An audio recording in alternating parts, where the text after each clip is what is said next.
Good morning, y'all. Happy Wednesday. How y'all doing today? All right, y'all.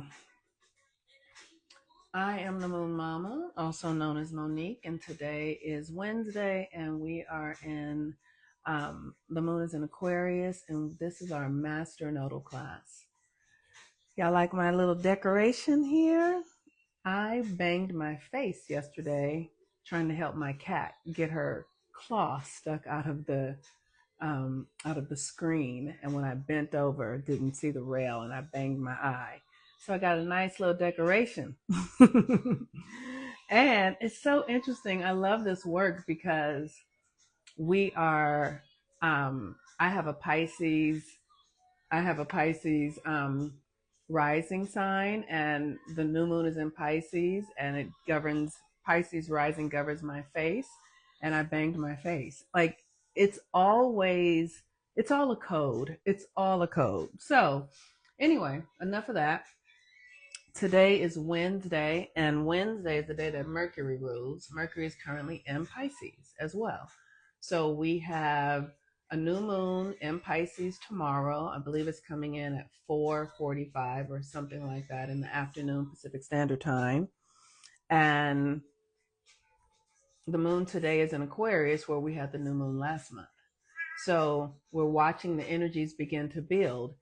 And with the moon in Aquarius, Aquarius is this energy of freedom. It's an energy of rebellion, meaning getting free from old patterns, old ways of being. So this is my candle because we're in the new moon energy. I'm doing white because we have a new moon tomorrow. So I'm in preparation mode. And for the new moon, I'll do things like this is lavender. Lavender is an herb or energy that's ruled by Mercury. Um, okay, so for the new moon, the things that I suggest that we do in preparation: get yourself some water, sit it out at night. Get yourself some water and sit it out and put an intention in it, asking for, giving thanks that you're purifying me, that I'm loved, that I'm safe, that everywhere I go, my needs are met. But you want to bless the water and then put it outside underneath the new moon. And you can use it, then you can put it in your bath, you can drink it, you can make tea with it, and it will just hold the energy of the new moon, which allows you to. The new moon is when the moon is dark. If you guys pay attention to the moon, and the moon travels, and sometimes you can see it and sometimes you can't, but it's always there. So now at the new moon time is when it's dark. And so when the moon is dark, we are more receptive. We have a greater capacity to hold new energy. And so you want to get clear about what it is you want to allow in your life. And the water is just is a conduit for the energy to get into your experience and into your system. So you want to bless the water.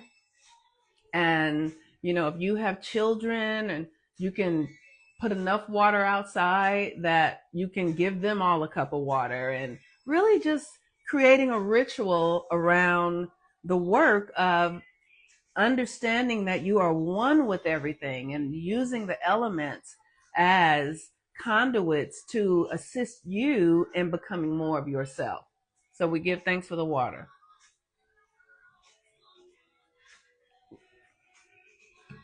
So like I was saying, today the moon is in Aquarius. I don't have a lot to talk about today. I really don't. I feel more quiet. With the moon in Aquarius, it's an opportunity to see the areas that you want to release yourself from in your life. I'm going to share one story. When I was a little girl, I had an uncle who was in jail my early childhood. And everybody in the family talked about him, but he had been in jail for like 10 years, so I'd never met him. And then he gets out of jail. I had been hearing about him for all these years, and he was really he was in jail for robbing a bank. And when he came back, he was not okay. Let me just say that he was not okay. And I grew up in a household with my grandmother, and she had 6 sons. She has 6 sons, one of which was my father, and the others my uncles, and one daughter who was like my mother or like a sister. She's like 8 years older than me. But when my uncle came back, Uncle Bobby, he was not okay. And he was just enraged still. You know, he'd been in jail for 10 years. And one day, maybe I was 8 or 9, he called me into his room, and I had on a t-shirt. I remember I had on like a t-shirt, almost like a wife beater t-shirt. I don't know what else I had on. But he said to me, he was like flirting with me, and I'm a child, right? And I think he touched my shirt, he touched my breast, and he told me, I'm going to teach you how to kiss. And the next time I call you back here, like, I'm going to teach you how to kiss. And I remember being nervous and energetically like uncomfortable. And then I told my grandmother what happened. And then the next thing I know, like maybe 3 or 4 days later, my father was there because I lived with my grandmother. My father was there, and he knocked on the door, and my uncle went out, and I watched as my father whooped my uncle's ass, beat the shit out of him. And I remember my grandmother saying, "Come down from that window, girl." Because my grandmother had a really deep, she was a Capricorn, and she had a deep, raspy voice. And she said, "Come down from that window, girl." And I just did what she told me to do. But that was the end of my uncle doing anything to me at all. But it was also the time when I realized that my body and how I looked and my energy was seductive. I remember I got that, and so I made a determination that I didn't want to be a pretty woman. I didn't want to be a woman who had sexual energy. I didn't want that because it created this experience with my uncle and how he responded to me, and then me telling, and then my father coming and beating him up, and my grandmother. Like, it was such a thing for me. And what I know now, as I have been doing work to heal and transform, and yesterday when I bumped my face, I sat down and I asked, why did I bump my face? And literally my spirit said, because you don't want to be attractive. You don't want to send out that.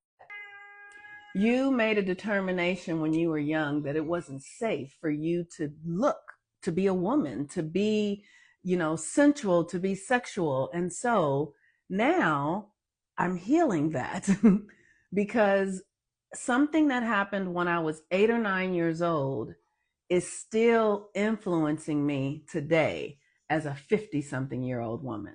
So here's how we get to do the work to heal ourselves. This is what we're up to. We're up to looking at the narratives that we created when we were children based upon things that happened that we didn't fully understand, but we took on the meaning that made sense to us, and that meaning is still running us today.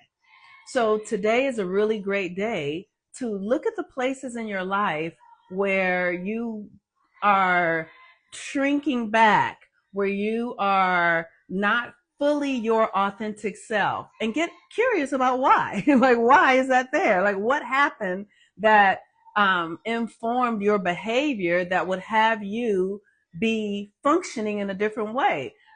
I know there was another thing that I experienced, and I'm going to stop in a few minutes. I'm starting to talk a lot now. When I was growing up, I lived in Watts, and which was it was a poor neighborhood financially, but we were a big community. And I talked a certain way, and the children would tease me and say that I talked like I was white.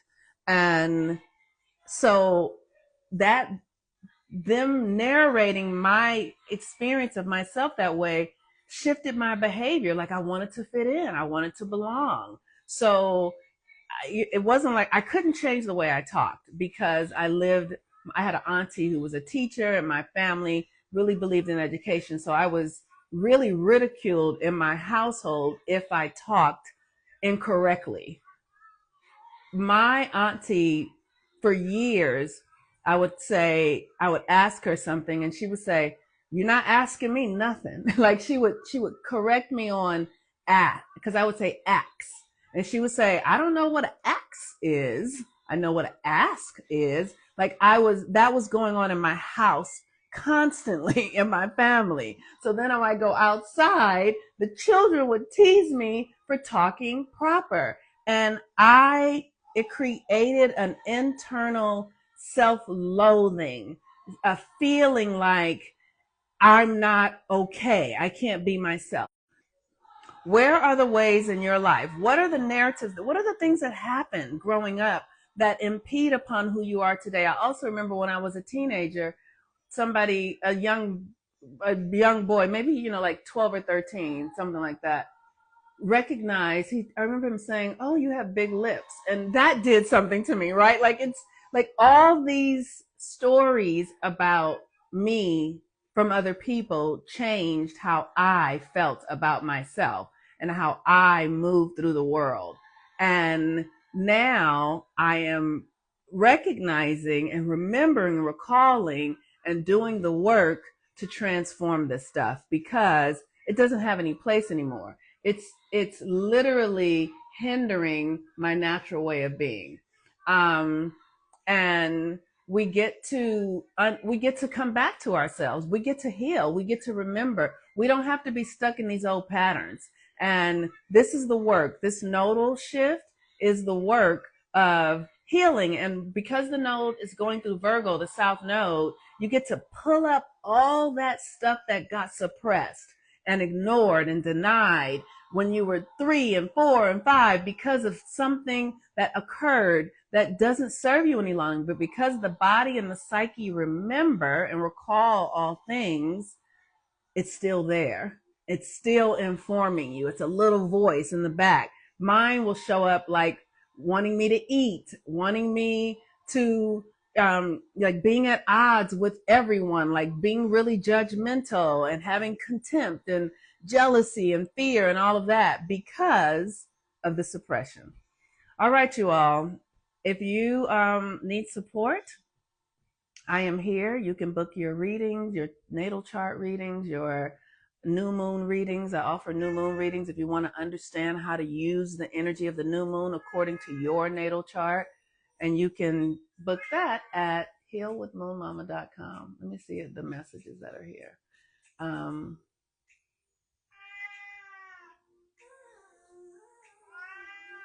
Hi, Offset.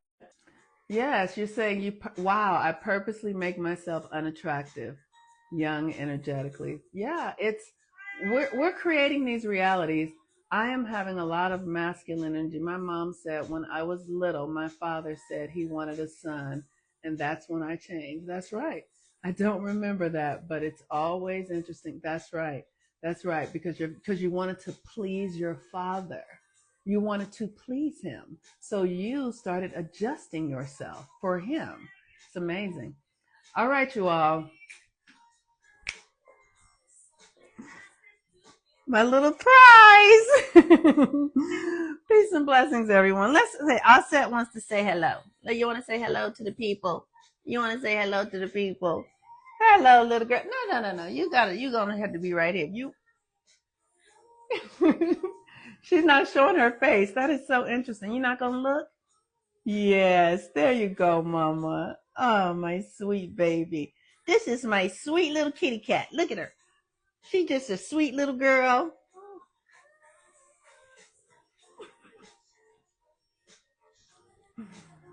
Isn't she pretty? Osset. She's named after the moon, and she's Osset is the Kemetic word for moon, really. And she's white and silver, just like the moon, with these beautiful blue eyes. Oh, she's my lovey girl. She's my lovey girl. Oh, lovey. Oh, lovey. Okay, you all. Peace and blessings. Have a really beautiful day. I'll talk to you tomorrow. Bye bye.